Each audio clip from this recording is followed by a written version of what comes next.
Hey guys, SlickNick0013 here. I was going to show you guys the ultimate bow in the game and how to get there. First, let me show you the bow. I had an end result of wanting to do the best damage I could when the whole plan came together. It took about 20 hours worth of crafting. So first, let me start off with my skill tree. It requires 10 points of enchanting, 7 in smithing, and 7 in alchemy. First, let me start with a couple of general tips. If you're in it for the long haul, make sure you're casting spells as you travel, even if you're not a caster. I used an illusion spell called Muffle throughout my rogue career, just so that I could level the skill for the additional XP and perk. Use an NPC every single level to get 5 points in a skill you aren't going to level yourself, like Destruction or Two Hand for me. You can pickpocket this money back, so it's not really a big deal. Anywho, back to crafting. Now, because you're spreading so many points across your crafting skills, you only pick up the ones that are absolutely necessary. And to begin with, I would recommend doing enchanting first so that you can create your own smithing items. There are only a few things I actually spend money on in the game.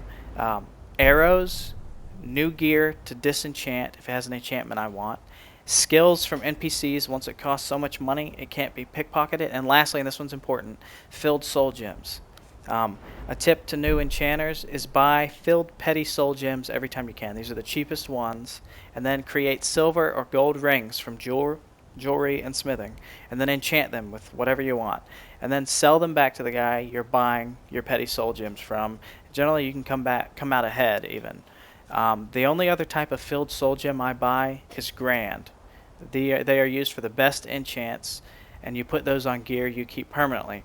Once you've picked up the first 6 points in enchanting, which is up to Insightful Enchanter, once you've picked up the first 6 points in enchanting, start creating the best smithing gear you can. You don't need more points than this to create your crafting gear. Use the grand souls you've been buying on that first. So, here, let me show you my crafting gear. Now, no matter what the enchant is, it goes on 4 different pieces of armor. Every single enchant that you can put on armor will go on 4 different types of armor. So I've got my 4 pieces of crafting gear here for smithing. And alchemy and smithing also have 1 piece that doesn't overlap. But after you get your 4 pieces of smithing gear, then I would level your smithing up to 100. I recommend going the right side of the tree, even if you're wearing light armor, because if you go around the left side of the tree, once you get to dragon, you can't continue from dragon down to Daedric, and you need Daedric for the best weapons. So you're not going to be able to create elven or glass armor, but it's important to note that you can still enhance them when you find them. You're just not going to be able to enhance them as well as you could if you had the perk. But it's worth it in the end because you'll have the best weapons and the best armor, because you're going to be wearing dragon scale and you're going to be using Daedric weapons once you get to the very end. Lastly, it's important to note that dragon scales aren't that rare, but your Daedra hearts are extremely rare. I've only seen 3 in the game, so make sure you don't enchant your weapons until you have dual enchant if you're going to get it, because there are no do-overs. You can enhance with smithing every time you create a new smithing piece of gear, but you can't re-enchant something. So if you only have 1 piece of smithing gear, it's not a problem. Create your Daedric weapon, enhance it, because you can go back and enhance it later.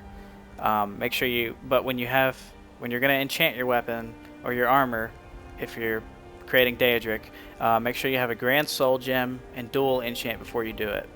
Let me show you my gear. The 2 enchants I thought were the most important for my spec are bow damage and sneak.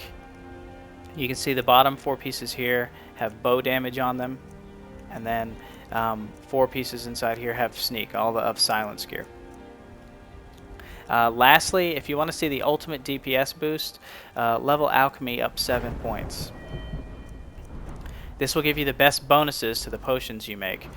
Alchemy works different than smithing or enhancing your gear. The bonuses alchemy gives are after all of your crafting is added up. It's a raw bonus to the final number. So as your armor that gives 40% damage works on the base damage of the bow, the 120% bow damage alchemy gives is added onto your final number. So make sure you create alchemy gear through enchanting the same way you did create smithing gear. And then I used a guide online to tell me what recipes are, because I didn't want to have to get the 3 points in experimenter and all that jazz to find out what the different effects of mats are. I have one-shot several dragons from sneak attack, and I can't remember the last time a regular monster took more than one hit. But if you know of any ways to increase your damage even higher, maybe there's a blessing I don't know about, leave a comment. If you have any questions, leave a comment. I'll be happy to explain anything and create a new video if it needs it. My name's Nick. Thanks again for watching.